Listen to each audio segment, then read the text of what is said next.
سلام دوستان عزیز، نام چه؟ مولوده از مکتب 55 دش کاتولشکا بازی میکنن. در یک تاش 50 سومون و در دیگریش 10 سومون. کدوم امیر را اگر یافت 50 سومون از اول نه یافت 10 سومون میشود نصیبش. تو تیاری؟ مالادیس. صنف چندی؟ صنفی 3 بودن مولوده.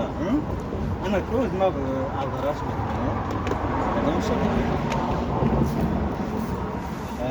کدومیشه؟ مولوده بانو